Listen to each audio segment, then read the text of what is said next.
ان کی تو تدبیر ہی الٹ ہو چکی ہے، ان کی تدبیر کا ہیر پھیر ہے، تو تقدیر کھوٹی، یہ تو تقدیر کے قسمت کے بھی کھوٹے ہیں، یہ تو مقدر کے بھی کیا ہیں، نصیب کے بھی کیا ہیں، کھوٹے ہیں۔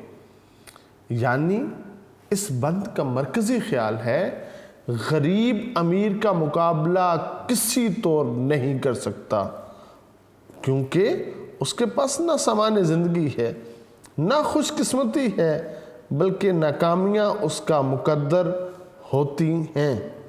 تو عزیز طلبہ، مولانا الطاف حسین حالی امیروں کے آرام و آسائش، ناز و نعمت کا تفصیلی ذکر کرنے کے بعد غریبوں کا ذکر کرتے ہیں اور کہتے ہیں کہ امیر غریبوں کے ہم جنس نہیں ہو سکتے، حالانکہ سبھی انسان حضرت آدم کی اولاد ہیں، ایک ہی جنس سے تعلق رکھتے ہیں، مگر دنیاوی امارت نے امیروں کو غریبوں سے جدا کر رکھا ہے۔ امیر انہیں اپنا جیسا نہیں سمجھتے، وہ اپنے آپ کو ان سے بلند اور عرفہ مخلوق سمجھتے ہیں۔ وہ دنیاوی زندگی کے اعتبار سے یہ سمجھنے میں حق بجانب بھی ہیں، کیونکہ فرق اور تفاوت اتنا زیادہ ہے کہ اس کا اندازہ ہی ممکن نہیں ہے۔ غریبوں کو لمحہ بھر سکون نہیں، آرام نہیں، چین نہیں، وہ ایک وقت کی روٹی کے لیے بھی محنت میں مصروف رہتے ہیں، خون پسینہ ایک کرتے ہیں، بیمار ہو جائیں اس کے باوجود وہ چھٹی نہیں کرتے، وہ محنت اور مشقت کرتے ہیں۔ بلکہ جو امیر ہیں وہ تو عید اپنے گھروں میں مزے سے کرتے ہیں، اور غریب تو اس دن زیادہ پریشان ہوتا ہے کہ آج مزدوری نہیں ہوگی تو ان کے گھر میں فاقہ ہوگا۔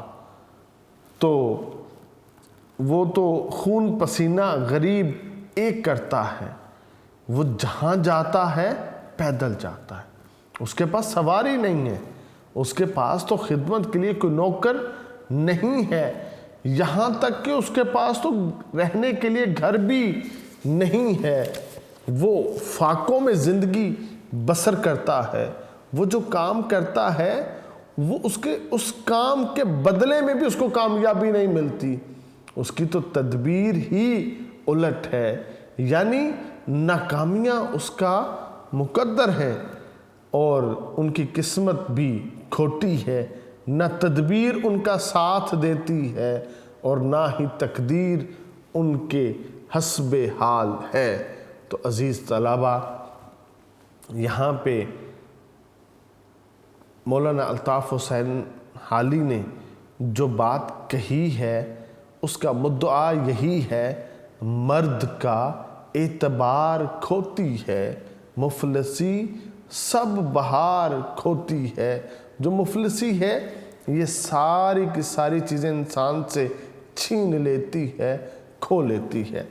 عام طور پر جب انسان مالی مشکلات میں مبتلا ہوتا ہے تو اس کی کوئی عزت باقی نہیں رہتی۔ حضرت علی شیر خدا فرماتے ہیں، مفلس اپنے وطن میں بھی پردیسی ہوتا ہے۔ ایسے لوگ جو آرام، چین، فراوانی، سامان عیش، گھر، بستر، گھوڑا سواری، کار کوٹھی سے محروم ہیں، انہیں دھتکارا جاتا ہے، انہیں انسان نہیں سمجھا جاتا۔ ایسے لوگوں کی صلاحیتیں، توانائیاں، ہنر، علم، تجربے سے فائدہ اٹھا کر بھی انہیں کمی کہا جاتا ہے۔ باعث رسوائی عالم ولی، باعث رسوائی عالم ولی مفلسی ہے، مفلسی ہے، مفلسی ہے۔ پورے جہان میں جو رسوائی کا باعث ہے وہ یہ غریبی ہے۔ افسوس، نکمے، کارآمد لوگوں کو ذلیل سمجھتے ہیں، حقیر جانتے ہیں، معمولی خیال کرتے ہیں۔ اپنی اعلیٰ سوسائٹیوں میں، اپنے گاؤں میں، اپنے ولاز میں وہ الگ الگ اور دور دور رہتے ہیں، یعنی غریبوں سے ہٹ کے رہتے ہیں۔ حالانکہ یہ غریب نہ ہوں تو امیروں کے تو سارے کام رک جائیں، امیروں کی تو نظام زندگی ٹھہر جائے، امیروں کے تو وقت کا پہیہ تھم جائے، زندگی کی ساری چہل پہل باہمی تعاون کے ساتھ قائم ہے۔ اس دنیا کی بنیاد تو اختلاف عمل پر ہے، مگر کچھ نادان سمجھتے ہیں کہ محض ان کا وجود کائنات کا وجود ہے۔ روٹی اور کپڑے سے محروم طبقہ اگر غربت کے دیو سے چھٹکارا حاصل کرنا بھی چاہے تو اس کی تو تدبیر الٹی ہے۔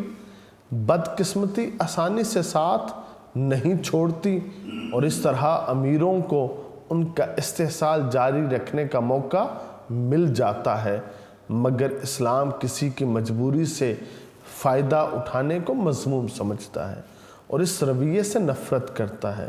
مولانا الطاف حسین حالی کا موقف ہے، غریبوں کی زندگی میں چین اور سکون نام کی چیز نہیں ہوتی، وہ زندگی کی بنیادی ضروریات سے محروم رہتے ہیں اور ان کے پاس کوئی اور سامان بھی نہیں ہوتا، بلکہ یہ غریب تو ہمیشہ روٹیوں کے چکر میں ہی اپنی زندگی بسر کر دیتے ہیں۔ عزیز طلبہ، نبی پاک علیہ الصلوۃ والسلام نے اس افراط و تفریط کا خاتمہ کیا تھا۔ اگر صحابہ کے گھروں میں فاقہ تھا تو نبی پاک علیہ الصلوۃ والسلام بھی روزے کی حالت میں ہوا کرتے تھے۔ غزوہ خندق کا بڑا مشہور و معروف واقعہ ہے۔ جب پوری سوسائٹی میں ایک جیسے معاملے ہوں تو برکتیں ہوتی ہیں۔ ایک صحابی نبی پاک کے پاس آتے ہیں اور اپنے پیٹ سے جو ہے نا وہ کپڑا ہٹاتے ہیں اور ایک پتھر باندھا ہوتا ہے، نبی پاک کو دکھاتے ہیں کہ حضور اتنی بھوک لگی ہے کہ میں نے پتھر باندھا۔ آپ اپنے پیٹ سے کپڑا اٹھاتے ہیں اور اسے دکھاتے ہیں کہ آپ نے 2 پتھر باندھ رکھے ہیں۔ تو یہاں پہ اس صحابی کو یہ طاقت ملی تھی، میں جن حالات میں زندگی بسر کرتا ہوں میرا سردار بھی انہی حالات میں زندگی بسر کرتا ہے۔ عزیز طلبہ، عمر بن عبدالعزیز کا یہ انداز زندگی تھا کہ آپ بیت المال میں کھانا کھایا کرتے تھے، مگر اس کی قیمت دے دیتے تھے۔ اپنی قوم کے غرباء کے ساتھ بیٹھ کے آپ بیت المال سے کھانا کھاتے تاکہ ان کو پتہ چلے جو ان کا سردار ہے یہ وہی کھاتا ہے جو یہ کھاتے ہیں، کوئی فرق نہیں ہے۔ تو اسلام نے تو اس چیز کی ترویج کی تھی، مگر ہم نے سوسائٹی میں آ کے یہ طبقات بنا دیے ہیں۔ مختصر یہ کہ امیر بہرطور غریبوں سے برتر ہیں۔ بظاہر بات ٹھیک لگتی ہے کہ وہ غریب جس کی زندگی میں سکون نہیں ہے، آرام نہیں ہے، آسائش نہیں ہے، وہ خود امیروں کے خادم ہیں، وہ خود ان کی جوتیاں سیدھی کرتے ہیں، وہ خود ان کی سواریوں کے پیچھے پیدل بھاگتے ہیں، وہ ان کا مقابلہ کیسے کر سکتے ہیں اور کیسے کہہ سکتے ہیں کہ وہ امیروں کی جنس سے تعلق رکھتے ہیں، یا دوسرے لفظوں میں وہ ان کے ہم جنس ہیں۔ زمین اور آسمان کا فرق ہے، کہاں امیر اور کہاں غریب۔ تو عزیز طلبہ، اب ہم یہ پڑھتے ہیں بند نمبر 7۔ مولانا الطاف حسین حالی اس آخری بند میں کہتے ہیں، یہ پہلا سبق تھا کتاب خدا کا۔ یہ پہلا سبق کس کا ہے؟ کتاب خدا کا۔ خدا کہتے ہیں ہدایت دینے والی کو۔ کتاب خدا یہ بیٹا مضاف الیہ ہے، یعنی ہدایت دینے والی کتاب. اور کون سی کتاب جو ہدایت دینے والی ہے؟ قرآن پاک. کتاب ہدا سے مراد کیا ہے؟ قرآن پاک. یہ پہلا سبق تھا قرآن پاک کا کہ ہے ساری مخلوق کنبہ خدا کا. کنبہ کہتے ہیں بیٹا خاندان کو. یہ جو ساری مخلوق ہے یہ خدا کا کنبہ ہے، یعنی خدا اس کا خالق ہے. وہ خدا جو غریب کا خالق ہے وہی خدا امیر کا بھی خالق ہے. اس نے غریب کو جس سانچے میں پیدا کیا امیر کو بھی اسی سانچے میں پیدا کیا. غریب کے بھی 2 ہاتھ، امیر کے بھی 2 ہاتھ. غریب کی بھی 2 آنکھیں، امیر کی بھی 2 آنکھیں. غریب کی بھی 2 پاؤں، امیر کے بھی 2 پاؤں. یہ جو دھڑ ہے جیسا امیر کا ویسا غریب کا، وہی دوست ہے خالق 2 سرا کا. خالق 2 سرا کا معنی جو 2 جہانوں کا خالق ہے، جو 2 جہانوں کو پیدا کرنے والا. خالق کریٹر کو کہتے ہیں، پیدا کرنے والے کو کہتے ہیں. 2 سرا 2 جہانوں کو، وہی دوست ہے خالق 2 سرا کا. جو خالق 2 سرا کا اللہ تعالیٰ کا جو دوست ہے وہ کون ہے؟ خلائق سے ہے جس کو رشتہ ولا کا. ولا کہتے ہیں محبت کو، الفت کو. خلائق مخلوق، مخلوق سے جس کو محبت کا رشتہ ہے وہ خالق 2 سرا کا دوست ہے. جو مخلوق سے پیار کرتا ہے وہ خدا کا دوست ہے. وہ عام انسان نہیں ہے. مخلوق کو کھانا کھلانے والا خدا کا دوست ہے. مخلوق کو پانی پلانے والا خدا کا دوست ہے. مخلوق کے لیے آسانیاں بانٹنے والا خدا کا دوست ہے. مخلوق کو لباس پہنانے والا خدا کا دوست ہے. جس کو مخلوق سے پیار ہے وہ اللہ رب العزت کا کیا ہے؟ دوست ہے. یہی ہے عبادت، یہی دین و ایمان. یہ پوری عبادت ہے. مخلوق خدا کی جو خدمت کرنی ہے، جو حقوق العباد پورے کرنے ہیں، یہی ہے عبادت. یہ ساری عبادت ہے، یہی دین ہے. یہ دین پورے کا پورا دین ہے. یہی ایمان ہے. یہ پورا ایمان ہے کہ مخلوق خدا کی خدمت کرو، حقوق العباد پورے کرو کہ کام آئے دنیا میں انسان کے انسان. یہ ہے جی اہم سبق. دنیا میں کیا کرے انسان؟ انسان کے کام آئے. جو انسان کے کام نہیں آتا اس کی زندگی میں اور جانوروں کی زندگی میں کوئی فرق نہیں ہے. اللہ پاک نے تمہیں یہ جو معاشرے میں رکھا ہے، سماج میں رکھا ہے، صرف اس لیے کہ انسان کے کام آئے. اللہ رب العزت نے جو اختلاف عمل رکھا ہے صرف اس لیے کہ انسان کے کام آئے. اللہ رب العزت نے جو ایک دوسرے کے ساتھ تعاون کا معاملہ رکھا ہے وہ صرف اس لیے کہ انسان کے کام آئے. تو عزیز طلباء، اس بند کا مرکزی خیال ہے قرآن پاک کی تعلیم کے مطابق سب انسان برابر ہیں اور اللہ تعالیٰ لوگوں سے محبت کرنے والوں سے محبت کرتا ہے. کیا ہے خطبہ حجت الوداع؟ تمام انسان برابر ہیں. کسی عربی کو اجمی پہ فوقیت نہیں، کسی کالے کو کسی گورے پہ کوئی فوقیت نہیں، کسی امیر کو کسی غریب پہ کوئی فوقیت نہیں ہے. ہاں فوقیت ہے تو اس کو جو تقوی والا ہے، پرہیزگار ہے.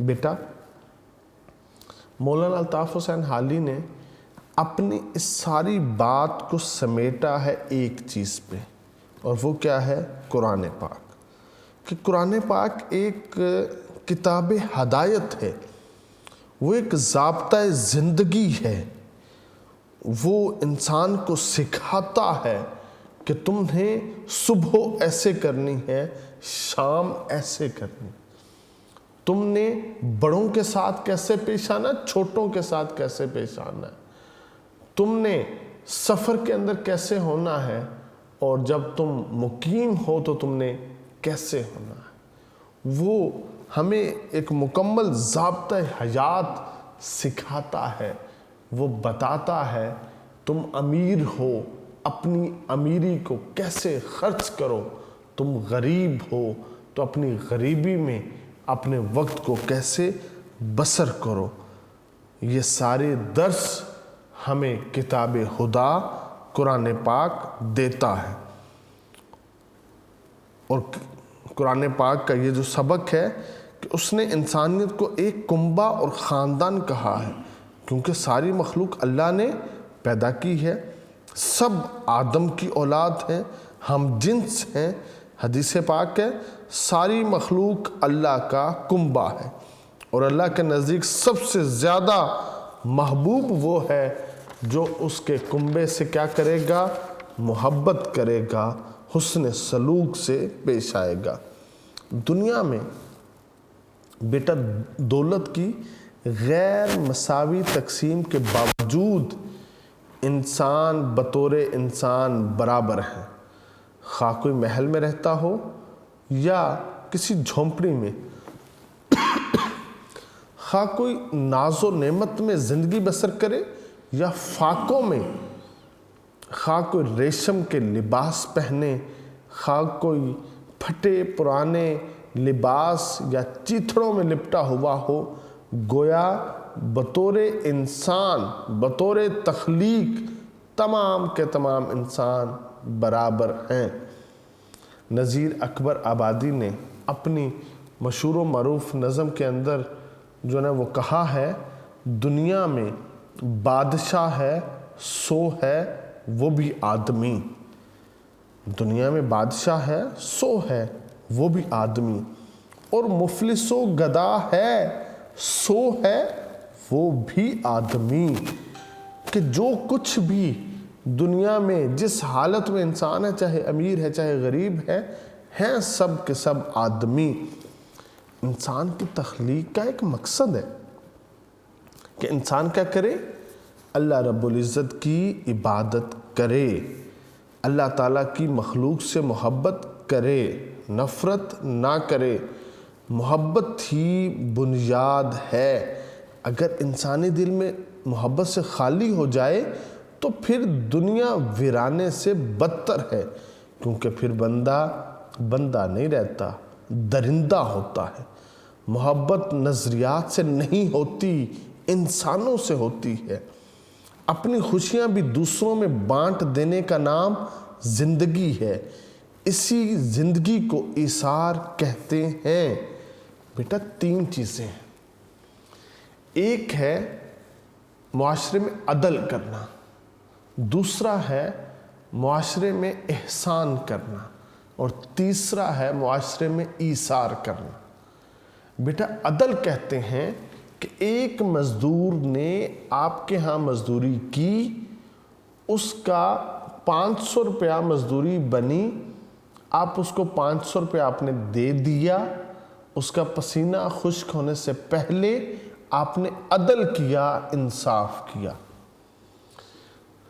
دوسری چیز احسان ہے، اس کا 500 روپیہ اس مزدور کی مزدوری تھی، آپ نے اسے 520 روپے دیے، یہ تمہارے اوپر 20 روپے تمہارے گھر کا کرایہ ہے آنے اور جانے کا، وہ جو اپنے اوپر 20 روپے دیے ہیں یہ آپ نے احسان کیا، اور یہ اللہ کو بڑا پسند ہے۔ تیسری چیز ہے ایثار، آپ کی جیب میں 1000 روپیہ ہے، آپ کے دوست کو 1000 روپے کی ضرورت ہے اور اس نے آپ سے طلب کیا، جو آپ کے پاس پیسے ہیں 1000 روپیہ، اس کی آپ کو بھی ضرورت ہے، اپنی ضرورت کو دوست کی ضرورت پہ قربان کرنا، بیٹا اس کو ایثار کہتے ہیں۔ معاشرہ ایثار سے مضبوط ہوتا ہے۔ تینوں چیزیں ہم نے اپنی سوسائٹی پہ نافذ کرنی ہے۔ پہلی چیز عدل، دوسری چیز احسان، اور تیسری چیز ایثار ہے۔ یہ جو ایثار کا جذبہ ہے بیٹا، یہ محبت کی معراج ہے۔ بطور انسان ضروری ہے کہ انسان کے دل میں ہمدردی ہو، وہ انسان کے کام آئے۔ اگر انسان کے پاؤں میں کانٹا چبھ جائے تو دوسرا انسان اس کانٹے کی خلش کو محسوس کرے۔ اپنے لیے تو سبھی زندہ ہیں۔ حیوان اور انسان میں صرف اتنا فرق ہے کہ انسان دوسروں کے لیے زندہ رہتا ہے، اور حق یہ ہے کہ اللہ تعالیٰ اس سے محبت کرتا ہے جو اس کی مخلوق سے محبت کرتا ہے۔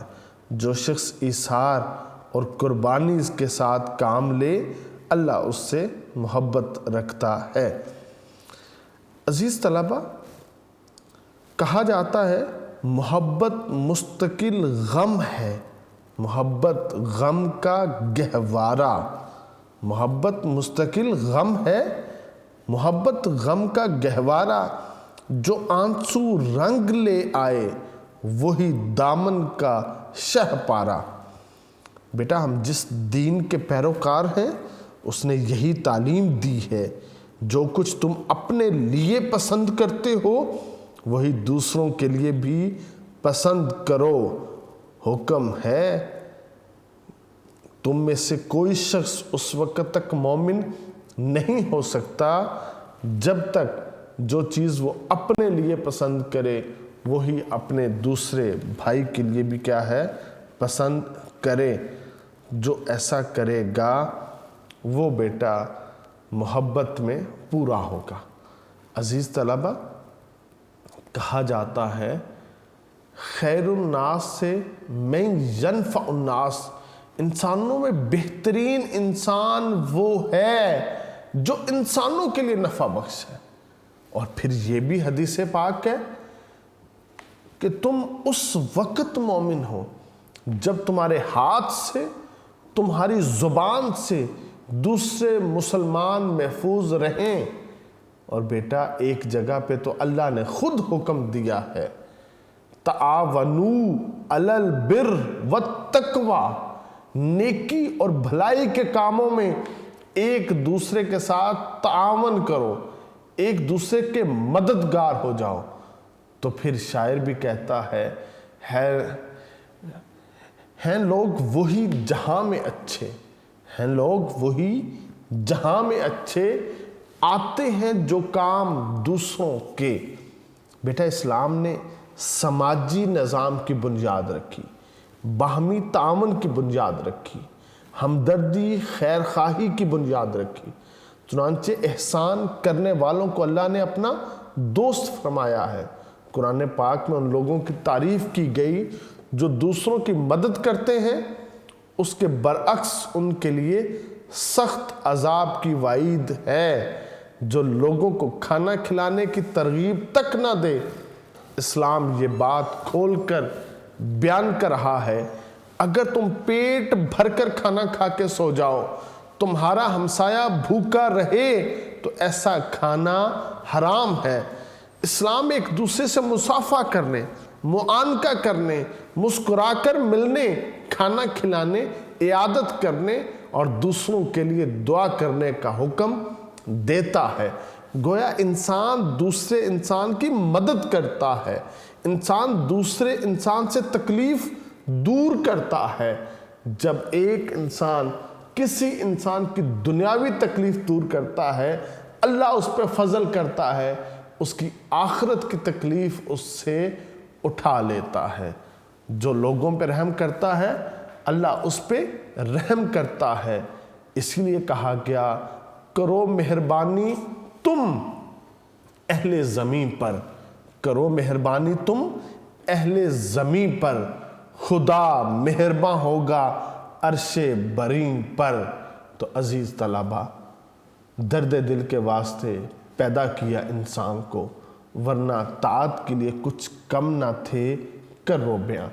مولانا الطاف حسین حالی نے اس نظم میں ہمیں یہ درس دیا ہے، ہم کیا کریں، ہم یہ جتنے بھی دنیاوی جو تفرقہ بازیاں ہیں ہم ان کو ختم کریں اور آپس میں اتحاد کی فضا کو فروغ دیں، ایک دوسرے کے ساتھ کام آئیں۔ اشفاق احمد صاحب کی بڑی مشہور دعا ہے کہ اللہ رب العزت سے توفیق مانگا کرو کہ وہ تمہیں آسانیاں بانٹنے کی توفیق دے۔ تو عزیز طلبہ، مولانا الطاف حسین حالی کی یہ نظم ختم ہوتی ہے، اس کو اچھی طرح یاد کیجئے گا، بڑی اہم نظم ہے۔ اللہ رب العزت آپ کو علم نافع عطا فرمائے۔ والسلام۔